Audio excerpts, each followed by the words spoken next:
একটু আগে আমরা আহ, মাননীয় প্রধান উপদেষ্টার সাথে আহ, মার্কিন যুক্তরাষ্ট্রের যে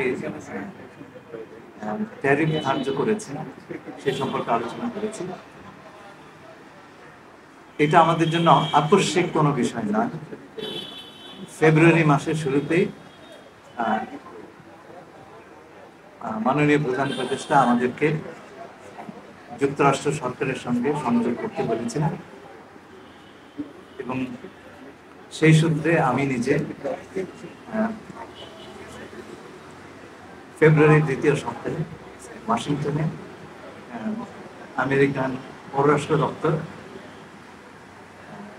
US trade representative, department of agriculture এবং অন্যান্যদের সঙ্গে আলোচনা করেছি এবং সেই থেকে যুক্তরাষ্ট্র প্রশাসনের সঙ্গে আমরা ক্রমাগত এই বিষয়ে আলোচনা করে আসছি।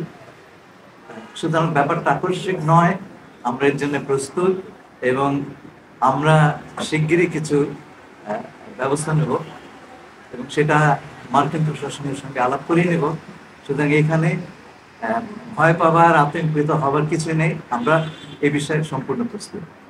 বশিরউদ্দিন সাহেবকে আমি ফ্লোর দিচ্ছি। ধন্যবাদ। আসসালামু আলাইকুম, বিসমিল্লাহির রহমানির রহিম। আমরা ডক্টর খলিলের কাছ থেকে যেটা জানলাম যে প্রধান উপদেষ্টার নির্দেশনায় ডক্টর খলিলুর রহমান নিজেই ফেব্রুয়ারি মাসে যুক্তরাষ্ট্র সফর করেন এবং যুক্তরাষ্ট্রের যে শুল্ক বিভাগ তাদের সাথে আলোচনায় বসেন এবং আমাদের আগ্রহ যে বাণিজ্য বৃদ্ধির কল্পে আমাদের যে কর্মসমষ্টি নির্দিষ্ট করেন এবং তার পরিপ্রেক্ষিতেই আজকে যে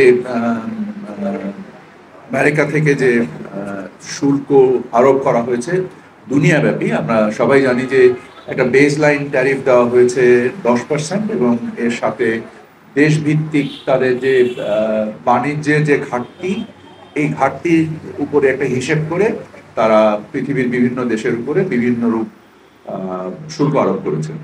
আমরা আমাদের উপরে আরোপিত শুল্ক এবং আমাদের যে বাণিজ্যের ধরন এবং বাণিজ্যের যে গঠন, তার উপরে ভিত্তি করে আমরা প্রধান উপদেষ্টার নির্দেশনায় এবং প্রধান উপদেষ্টা নিজেই যুক্তরাষ্ট্র প্রশাসনের সাথে সংযুক্ত হবেন এই বিষয়ে আমাদের অবস্থানকে তুলে ধরার জন্য এবং আমরাও সংশ্লিষ্ট যুক্তরাষ্ট্রের যে বিভাগগুলো রয়েছে ইনক্লুডিং আমাদের এমবেসি ইন আমেরিকা এবং আমেরিকান এমবেসি ইন বাংলাদেশ, আমরা তাদের সাথে সংশ্লিষ্ট রয়েছি। আমাদের করণীয়গুলো আমরা বোঝার চেষ্টা করছি। আমরা এখানে সম্ভাবনাও দেখছি, আর যে যে সম্ভাবনার বিপরীত যে বিষয়গুলো রয়েছে আমরা সেইগুলোকে সাম্যকভাবে উপলব্ধি করে বাণিজ্য ঘাটতি কমিয়ে এনে আমরা আশা করছি যে তুলনামূলকভাবে আমরা আমাদের প্রতিযোগী দেশের থেকে একটা ভালো অবস্থানে যাওয়ার প্রচেষ্টায় রত আছি। সবাইকে ধন্যবাদ।